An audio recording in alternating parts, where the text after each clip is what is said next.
जय हिंद दोस्तों। Synopsis notes में आपका स्वागत है। चलिए आज की सिनॉप्सिस देखते हैं। पहली है राष्ट्रीय ध्रुवीय एवं समुद्री अनुसंधान केंद्र, जिसे NCPOR मतलब national centre for polar and ocean research के नाम से जाना जाता है। तो देखिए, राष्ट्रीय ध्रुवीय एवं समुद्री अनुसंधान केंद्र का 25वां स्थापना दिवस मना रहे हैं। अब NCPOR के बारे में देखिए, इसका मुख्यालय गोवा में है। ये इंपॉर्टेंट, गोवा में है। इसकी स्थापना 1998 में पृथ्वी विज्ञान मंत्रालय, जिसे पूर्व में महासागर विकास विभाग के तहत की गई थी, इसे एक स्वायत्त अनुसंधान और विकास संस्थान के रूप में स्थापित किया गया है। यह भारत का प्रमुख अनुसंधान एवं विकास संस्थान है, जो ध्रुवीय और दक्षिणी महासागर क्षेत्रों में देश की अनुसंधान गतिविधियों के लिए जिम्मेदार है। यह भारत के अंटार्कटिक अंटार्कटिक मतलब साउथ वाले भाग में केंद्र, मैत्री और भारतीय तथा आर्कटिक अनुसंधान केंद्र, आर्कटिक मतलब नॉर्थ पोल की तरफ, हिमाद्री का संचालन करता है। और ये किस मंत्रालय के तहत आता है? पृथ्वी विज्ञान मंत्रालय। चलिए नेक्स्ट सिनॉप्सिस देखते हैं। अगला है Baku to Belum road map. तो भारत ने ब्रिक्स देशों से 2035 तक जलवायु वित्त पोषण के लिए प्रति वर्ष 1.3 ट्रिलियन अमेरिकी डॉलर जुटाने हेतु Baku to Belum road map पर एकजुट होने की अपील की है।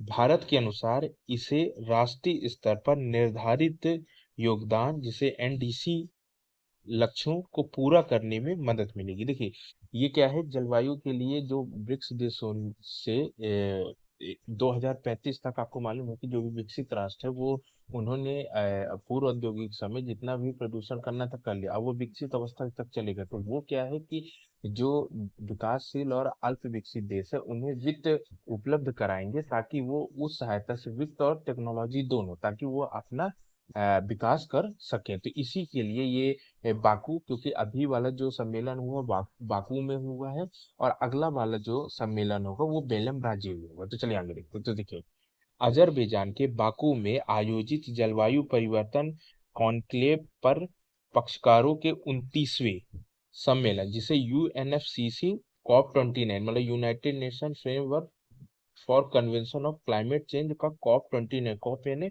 Conference of parties.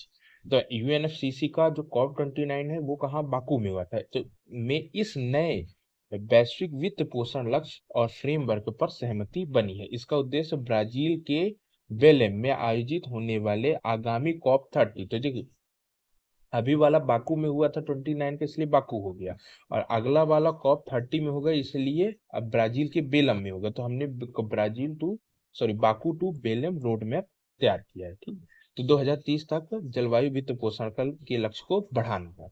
अब इस रोड मैप का उद्देश्य विकासशील देशों को कम ग्रीन हाउस गैस उत्सर्जन करने वाले और ग्रीन हाउस जलवायु परिवर्तन अनुकूल विकास पथ अपनाने के लिए वित्तीय सहायता प्रदान करेगा। इससे ये देश अपने राष्ट्रीय स्तर पर निर्धारित योगदान, जिसे NDC नेशनल डिटरमाइंड कंट्रीब्यूशन लक्ष्यों को प्रभावी रूप से लागू कर सकेंगे। चलिए नेक्स्ट है हमारा अगला सिनॉप्सिस, पोषण ट्रैकर। तो ये एक डिवाइस है।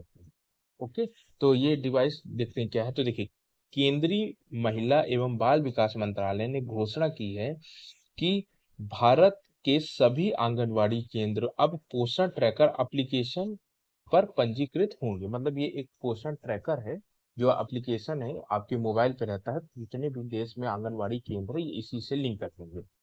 अब पोषण ट्रैकर के बारे में, तो यह मोबाइल आधारित एक एप्लीकेशन है। यह उपस्थिति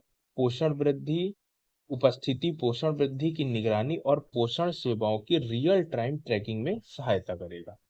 यह कागजी रिकॉर्ड की जगह ऑटो जनरेटेड स्वचालित मानसिक रिपोर्ट तैयार करता है। यह ऐप 24 भाषाओं में उपलब्ध है। इसे पोषण सेवा वितरण में पारदर्शिता, दक्षता और जवाबदेही बढ़ाने के उद्देश्य से विकसित किया गया है। यह मिशन सक्षम आंगनवाड़ी और पोषण 2.0 योजना का हिस्सा है। पोषण 2.0 योजना एक केंद्र प्रायोजित मतलब सेंटर स्पॉन्सर्ड स्कीम है। इस योजना में आंगनवाड़ी सेवाएं, पोषण अभियान और किशोरी 14 से 18 वर्ष की आयु की योजना एकीकृत की गई है। इसका उद्देश्य पूरे देश में कुपोषण से निपटना है। तो ये आपका पोषण ट्रैकर एप्लीकेशन है। अब नेक्स्ट है हमारा त्रिपिटक। तो देखिए, थाईलैंड के प्रधानमंत्री ने अपनी भारत यात्रा के दौरान भारतीय प्रधानमंत्री को पाली भाषा में त्रिपिटक की एक प्रति उपहार स्वरूप दी है। अब त्रिपिटक के बारे में देख लीजिए। त्रिपिटक बौद्ध धर्म का प्रमुख 3 ग्रंथों का संग्रह है। मतलब त्रिपिटक में 3 ग्रंथ हैं। ये ग्रंथ मुख्यतः पाली भाषा में है तथा थेरवाद थेरवाद बौद्ध धर्म की एक शाखा होती है। थेरवाद बौद्ध धर्म का प्रमुख आधार है। इन ग्रंथों में निम्नलिखित है। अब कौन कौन से ग्रंथ है जो त्रिपिटक मतलब 3 पिटकों में आते हैं? तो पहला है विनय पिटक।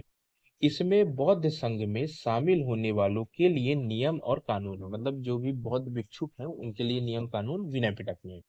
सुत्त पिटक, इसमें बुद्ध के उपदेश और शिक्षा शामिल है। ये सुत्त पिटक है, इंसाइक्लोपीडिया भी कहते हैं। तो इसमें बुद्ध के उपदेश और शिक्षाएं शामिल हैं। अभिधम्म पिटक, इसमें दार्शनिक विषयों पर गहन विचार किया गया है और वास्तविकता की प्रकृति पर गहरी समझ दी गई है। अब देख लेते हैं ये आपका जो त्रिपिटक है ये थेरवाद शाखा का आधार है। तो थेरवाद के बारे में जान लेते हैं। बौद्ध धर्म थेरवाद जो बौद्ध धर्म का वो क्या है? यह यह बौद्ध धर्म का प्राचीन पंथ है। पंथ मतलब शाखा, हिस्सा। इसके अनुयायी स्वयं को थेरवादिनी थेरवादीन कहते हैं। यानी वे जो पुराने और सम्मानित उपदेश को, जिसको थेरो बोलते हैं, मतलब थेरवाद बना है थेरो से। थेरो मतलब होता है जो प्राचीन समय के उपदेशक हैं, के मार्ग का पालन करते हैं। तो इसी के साथ आपका सिनॉप्सिस कंप्लीट होता है।